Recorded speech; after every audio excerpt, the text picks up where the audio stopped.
michezo. Tupo katika majadiliano na ofisi ya takwimu tufanye ukokotozi sahihi wa mchango wa sekta ya sanaa na burudani katika pato la taifa. Wakati mwingine ukokotoaji huu wa takwimu unategemea na vigezo ulivyovitumia. Sasa bahati mbaya kwenye nchi yetu kumekuwa na katabia ka kuona sanaa na burudani na michezo kama mzaha, yaani kitu cha mwisho, hata kwenye gazeti tumeweka wa mwisho kule. Kwenye taarifa habari ya TV, na waombe Mungu mimi nisianzishe TV, tunakuwa tunaanza na habari za sanaa na burudani na michezo.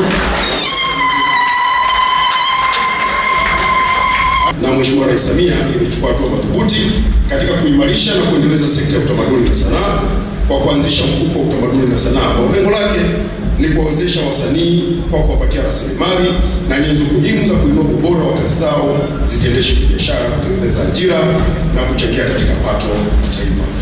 Mfuko umewezesha utoaji wa mikopo yenye thamani ya shilingi bilioni 5 na milioni 250 na 70,500.89, maana hela lazima usitaje mpaka mwisho, hata kama senti hazipo, kwa miradi 359 ya utamaduni na sanaa katika mikoa 19 nchini na kuzalisha jumla ya ajira 497,213. Kwa hiyo kwenye mchango wa ajira milioni 8 zilizopo katika ilani ya uchaguzi ya Chama cha Mapinduzi ambazo tumeripoti miezi miwili iliyopita kwamba tumeshavuka zaidi ya ajira milioni 8 zilizozalishwa katika kipindi cha miaka 5 ya utekelezaji wa ilani ya Chama cha Mapinduzi.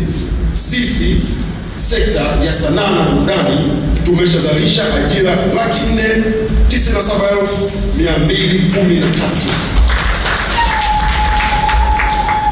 Mfuko umewajengea uwezo wasanii 11,684 juu ya namna ya kuendesha sanaa ya kibiashara, ambapo wanawake ni 6,985 sawa na 59.8 na wanaume ni 4,699 sawa na 40.2.